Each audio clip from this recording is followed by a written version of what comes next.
You are listening to the So Now What podcast with Lana Manikowski, episode number 34. So now what?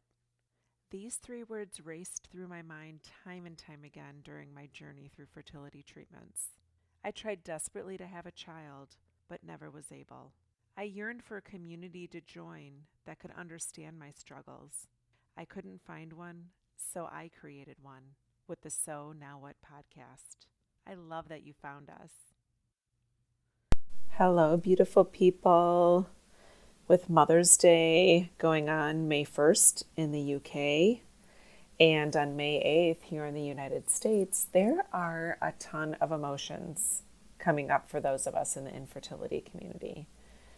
And I know for me that there is this jolt I feel when I'm walking through a grocery store or through Target or driving down the street and seeing ads that pop up on billboards. And I feel this jolt in my body when I walk down the aisle, for example, in Target, and I am getting close to the greeting card aisle, and you see advertisements for May 8th being Mother's Day. A lot of restaurants are advertising Mother's Day specials and reservations and things all geared towards Mother's Day. And I find it so interesting how a date that's made up on a calendar can cause so much animosity for us and so much loneliness. And so this week, I'd like to talk about how to handle and process these emotions that are coming up around Mother's Day. And I first want to start by saying there is nothing wrong with you for feeling sadness around Mother's Day. It is so common for my clients to tell me that they get embarrassed or that they feel silly, that they're feeling depleted or they're feeling envy or they're feeling sadness around this holiday. And I was coaching a client last week about this very topic, and she told me she was feeling very selfish about not looking forward to a Mother's Day celebration for her own mother. So I'm sure that's something that many of us can relate to. We have this awesome mom who's been such a support and such a pillar of strength in our lives, and we're judging ourselves for not feeling excitement and happiness about celebrating this day for them and with them. So my client was telling me that she felt super selfish, that her own sadness would overshadow the love and gratitude that she feels in her heart for her own mother. So think about that. Do you relate to that? Because I totally get it. It's really conflicting. I mean, I love my mother dearly. I know she's listening. So hi, Mom, I love you. And I feel so grateful to have her in my life to celebrate. But there were some years, especially when I was in the midst of my infertility treatments or just finishing up with my infertility treatments, and those few years that passed that I was just sitting in limbo, that I really had to pull myself together to even be present on that day and to get myself to the card aisle and pick out a card and make plans and think of a gift, because I was so judging myself in the fact that I felt I was a failure, that I wasn't able to celebrate this day for me, that I really had to muster up all this energy, basically create this dramatic experience for myself in order to celebrate my mom.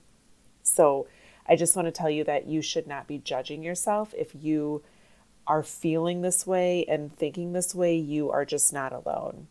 You're not a bad person. You're not selfish for feeling sadness around a day that you dreamed of celebrating with your own children.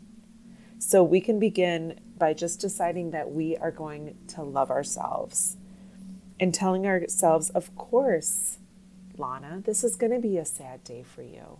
Of course, feeling empty on a day that's called Mother's Day when you dreamed your whole life of being a mom and you're not, of course it feels sad. And it makes sense I'm feeling empty today, because I think that we compound the emotion that we're feeling by thinking we're some sort of alien for having feelings other than rainbows and daisies on a day we call Mother's Day. So I want to ask you, what are you making it mean about you that you aren't a mom. And I really want you to think long and hard about this. What are you making it mean about you that May 8th on the United States calendar is not celebrating you? Are you making it mean that this one day in 365 you're not worth celebrating? Are you telling yourself that your efforts were not good enough at becoming a mom? I really want you to sit here and even pause right now and start to think about what it is you're making it mean that you are not celebrating Mother's Day. Maybe you're feeling some feelings of resentment, and maybe you're feeling resentful that your best friend has breakfast in bed that's going to be made for her as she wakes up and her kids bring her French toast and some eggs. Maybe it means that you feel resentment that your sister gets to go to a full day at a spa to celebrate Mother's Day and you don't. What is it that you're feeling resentful about? And again, not judging yourself, just start to identify what it is that is bringing these feelings up for you. And maybe we're feeling resentful that our best friends got pregnant so easily and it has to be so hard for us. Maybe we feel that it's not fair that we don't get to celebrate Mother's Day. But regardless of what emotion you're feeling, it's so important to show yourself that compassion that you need and tell yourself it's okay. You're allowed to have these feelings. And of course, anyone in my shoes would feel this way. And we do. You hear me talking about it on this podcast today because this is such a common thing that's been coming up with my clients. It's never going to feel good to have a Mother's Day come up. If it does, God bless, I'm happy. But even with all the work that I do and I continuously am doing on myself and my thought works about my inability to be a mom, Mother's Day always has a little tinge and a little jolt in my heart. And there is nothing wrong with me for feeling that way. There's nothing broken about me that I am not excited to celebrate Mother's Day or see the advertisements when I'm walking through Target. So regardless of what emotion you're feeling, I'm just begging you to please do it without judgment for yourself. We can take that compassion a step further. And what can you do for yourself today? If you're thinking about Mother's Day, if you have someone that you're going to celebrate with, maybe that's what you needed. Maybe you want to be the one to organize something for your mom. Maybe you're going to call a friend if your mom's not local, or maybe your mom's not with you anymore. Maybe you want to call a friend and say, hey, do you care if I join you? I guarantee you that you're not going to get a no from somebody asking if you can join their celebration. And no one's going to judge you for asking to be part of their celebration. And you know what? Maybe you want to stay under the covers, and maybe you want to stay at home watching the Hallmark Channel, and you feel like that's some self-care. In some years, maybe it is, and maybe this year it's going to be different. Maybe you're not exactly sure what else you would do to pass the day. So I'm going to give you a few ideas. Is it possible to find a soup kitchen that's looking for help? I know that we have a lot here in the Chicagoland area that serve lunches and dinners to the homeless. So maybe they're looking for somebody to serve meals because some of the people that commonly help them on these days are tied up with other family engagements. Maybe contact a women's shelter and ask what they're looking for help for the women that possibly are moms or maybe not able to be with their kids this Mother's Day given their situation. Maybe you could drop flowers off at local nursing homes and ask them to be distributed to their residents. Maybe you can Google. I did this myself. I did a quick Google search. I Googled the words Mother's Day for homeless and Chicago. So maybe Google Mother's Day for the homeless in whatever city you're in. And I was amazed to see how many nonprofit organizations there are that are doing things to recognize homeless mothers. And maybe it's helping their kids have a gift to give their mom because they just don't have the resources to go out and even get a card or make a card or drop crayons and construction paper off so these kids can give their mom something on Mother's Day even if they're homeless.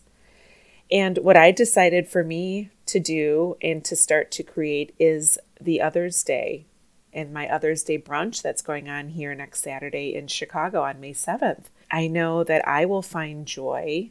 I created this event because I love connecting to others and I love connecting others with each other. So I decided to host an event that's open to anyone feeling sadness around Mother's Day. So maybe they aren't a mom, maybe they couldn't become a mom, or maybe they're missing their mom. And I'm so excited to create an opportunity to offer connection at a time when so many of us are searching for it. And I'm absolutely thrilled by how many have reached out that aren't in Chicago that want to have local events, and they're serving as ambassadors for me for my Others Day and helping me to offer connection for women in their local cities. So I think that there's so much that we can do, and I'm going to give you, as I love to do, one exercise that might help you this Mother's Day. And I want you to think of it as an opportunity to write a Mother's Day card to yourself. Imagine that you were a mom, and what would your card say to yourself? About the awesome woman you are, about the strong person you are, about the beauty you bring into the life of others, about the happiness and joy that you spread despite not being a mom. So this week, I want you to work on your Mother's Day card to yourself. And even if you're not a mom, it doesn't mean that you can't be a mother to yourself. So I hope everyone has a beautiful week.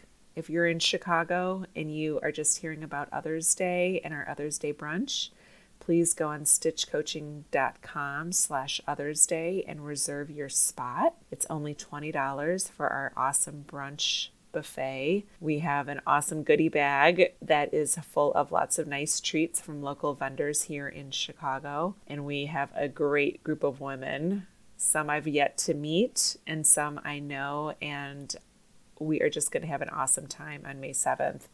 So have a beautiful week, and I can't wait to hear the difference that you made this Mother's Day. And remember, it is never too late to discover your meaning. Talk to you next week.